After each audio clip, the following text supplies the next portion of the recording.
Ensuite, on a à nouveau une question orale et un vœu relative à la gratuité des transports pour les personnes sans domicile fixe. Et je pense que je donne la parole à Christian Honoré. Oui, pour tout à l'heure, je voulais m'expliquer. Si j'ai fait une question orale et un vœu sur chaque sujet, c'était parce qu'en fonction de la réponse qu'on m'aurait donnée, j'aurais maintenu ou rejeté le vœu. Il y avait une cohérence dans mon comportement. Bien. Le sujet que nous traitons ici, maintenant, c'est la gratuité des transports pour les personnes sans domicile fixe, mais qui ont une adresse administrative. Et je suis intervenu à ce sujet depuis 2018. Au dernier conseil d'arrondissement, j'ai retiré le vœu parce que l'adjoint au maire du 18e m'a dit que c'était un sujet qui allait être traité en fin d'année, c'est-à-dire à partir de septembre. J'avais indiqué que je réinterviendrai en décembre. C'est ce que je fais. Donc, de quoi s'agit-il? Il s'agit de modifier le règlement intérieur du CASVP de telle sorte que les personnes sans domicile fixe mais qui ont une adresse administrative et qui ont l'âge requis, puissent avoir la gratuité du pass Navigo Senior comme toutes les personnes.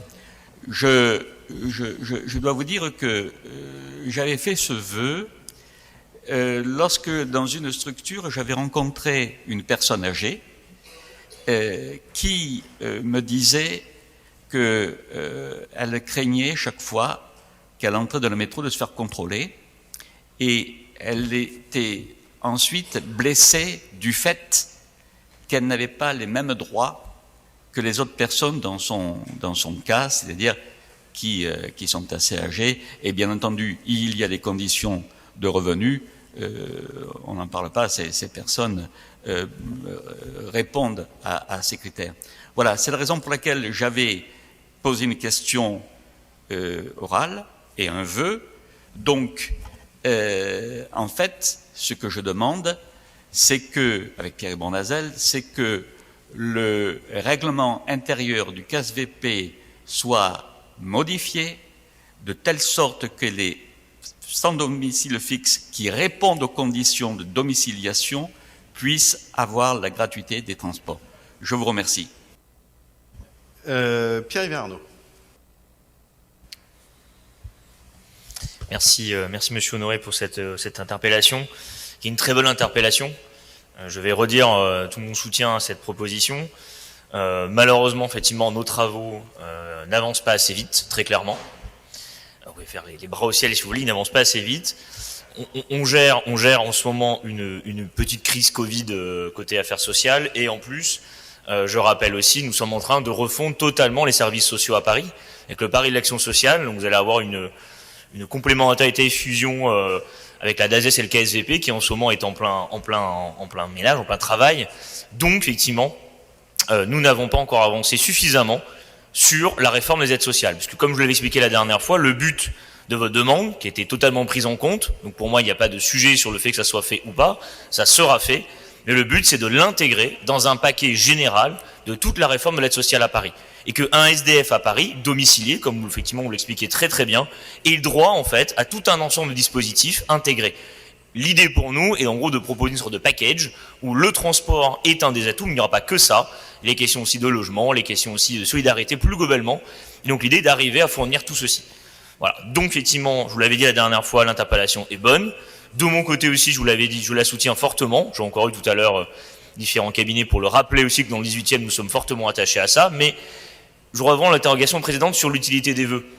Vous-même, vous disiez effectivement précédemment qu'un vœu se devait d'être pertinent et d'avoir une vocation derrière. Là, actuellement, ce vœu, il est déjà pris en compte. Nous, effectivement, nous sommes peut-être pas assez rapides, je peux bien le comprendre, dans la mise en œuvre de votre demande, mais elle était prise en compte. J'ai eu l'assurance que c'était intégré à tous nos process, etc. Moi-même, vous assurez que le 18e, nous aurions, vu la question de la domiciliation du 18e, une attention particulière. Et donc, c'est pour ça que si on revient sur votre discussion précédente, ce vœu, certes, il est pertinent, le sujet est bon, mais il est déjà traité. Donc si on se pose la question de l'utilité du vœu, Là, pour le coup, il ne sera pas utile, va-t-on dire, pour notre action, puisqu'il est déjà intégré. Donc, nous n'appellerons pas à voter pour ce vœu. Merci. Est-ce qu'il y a des explications de vote? Oui, vous pourrez conclure ensuite. Est-ce qu'il y a d'autres explications de vote? Je n'en vois pas. La parole est à Christian Honoré.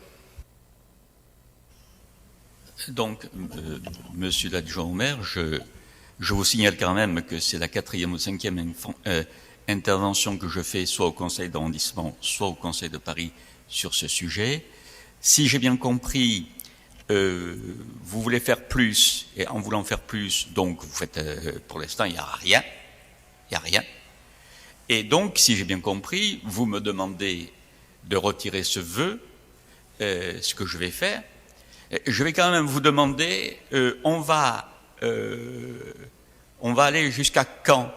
Est-ce que vous pensez qu'à la fin du mandat de Madame Hidalgo, on sera arrivé à un résultat? Parce que vous faites de belles phrases, Monsieur Honoré, on comprend très bien, ne faites pas ce vœu parce qu'il est pris en compte, sauf que les personnes intéressées ne voient rien venir. Donc, je voudrais que vous ayez la gentillesse de me dire à quel délai je vais devoir réintervenir, parce que vous ne me connaissez pas, mais je ne lâche jamais rien, et par conséquent, je réinterviendrai régulièrement, tous les mois, tous les trimestres, voilà, je ne lâcherai jamais. Vous aurez affaire à moi sur ce sujet jusqu'en 2026. Voilà, je vous remercie. Je ne répondrai évidemment pas qu'on mettra en œuvre cette proposition le jour où l'État tiendra ses engagements, notamment en matière de finances publiques, puisque nous avons l'intention d'avancer. Simplement, on essaye de mener une action cohérente. Et l'action cohérente, c'est pas la somme des actions particulières. Et donc, en l'occurrence, le travail qui est en cours, qui est un travail au long cours, c'est vrai, a vocation à permettre d'avoir une réponse cohérente et pas à répondre individuellement à chacune des revendications des uns et des autres. Le vœu étant retiré, et je vous en remercie,